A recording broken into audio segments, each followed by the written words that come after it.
امریکا کوشش کوي چې پاکستان او ایران وجنګيږي چې د دې نه منګه پیدا وچته کو ځکه امریکا چې دغه پزاو شوې ده نو ټرمپ چې دغه قسم بیانونه چې دی دا ورکوي نو پرون چې کم بیان ورکړی دی د پاکستان په باره کې چې د پاکستان جازونه چې دی هغه وای امریکای ته راغلي ځینې کسان دغه شانتي وای خو هغه بیان څنګه ورکړی دی تاسو پوس پوه شئ چې د هغه طرفه دغه بیان چې دی دا تاسو واورئ نو تاسو په صحیح پوه شئ بل لا که دا کار پاکستان کړی نو دی غلط کار کړی دی ځکه دلته په ملک تاسو ته هم پته ده چې حالات خراب دي سکولونه بند دي بازارونه چې دی دا بند دی وایي د تیلو کمی ده او د دې په جنډه باندې چې دی جازونه پرېښودل کېږي او هغه امریکې ته ځي نو ټرمپ چې دی دا بیان یې څنګه ورکړی ټرمپ داسې بیان ورکړی دی هغه په وایټ هاوس کې چې کم اجلاس و نو ده دا دعوه کړې ده دا دعوه کړې ده چې د ایران د طرفه موږ ته تحفه چې دا میلاو شوي ده لکه تحفه راته دا میلاو شوي ده لکه کم لس ټینکرې چې دي د هغه طرفه چې دی لس دغه شوي دي وایي دا دوه اضافي چې دي دا موږ ته میلاو شوي دي د تیلو کم جازونه چې دي وایي دا موږ ته میلاو شوي دي خو دا چې په ابنای هرمز باندې راتېرېدل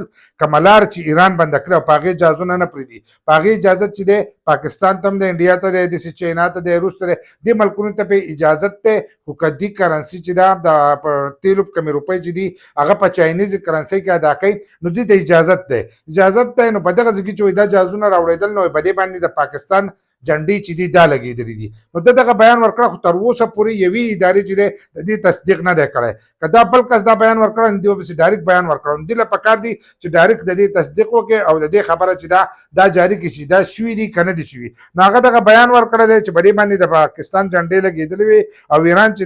دغه تحفه چې دا موږ ته رالیږلې ده بلې دا خبره کړې ده هغه ټایم په ټایم و چې ایران مذاکراتو ته جوړ خپل عوامو ته دا وایي خپل عوام چې دي هغه په اعتماد کې علي نو د دې د وجې نه وایي چې دا د هغو اشاره ده مذاکراتو ته چې هغه زموږ سره مذاکرات کول چې دي دا غواړي او هغو به د جنګ کې چې دی هار منلی دی د دې د وجې نه چې دی هغو دغه اته جازونه چې دي دا موږ له راکړي کم کسان چې وایي دا والا پاکستان ورکړي دي نو په دې کې دا خبره نشته چې دا پاکستان ورکړي دي خو د پاکستان جنډه چې دا هغه پکې استعمال شي لکه د پاکستان جنډه چې دا هغه لګېدلې ده او په هغې باندې په ابنای هرمز چې دی وایي دا راوتلي دي او دا امریکې ته راغلي دي دا د ټرمپ وینا ده د ټرمپ د طرفه چې دی دغه بیان جاري شوی دی چې هغه په خپله خوله باندې کړی دی داسې هم نه دی چې پیک دی او زموږ په نیوز کې چې دی د ټول نه په لاس کې چلی دومره غټه خبره ده او د ټول نه په لاس کې چې دی دغه خبره چلیږي او په دې باندې تر اوسه پورې یوې ادارې چې دی د دې تصدیق نه دی کړی د دې خبره چې دی دا نه ده کړې چې دا کار شوی دی که نه دی شوی نو دوی له هم پکار دی چې د دې خبرې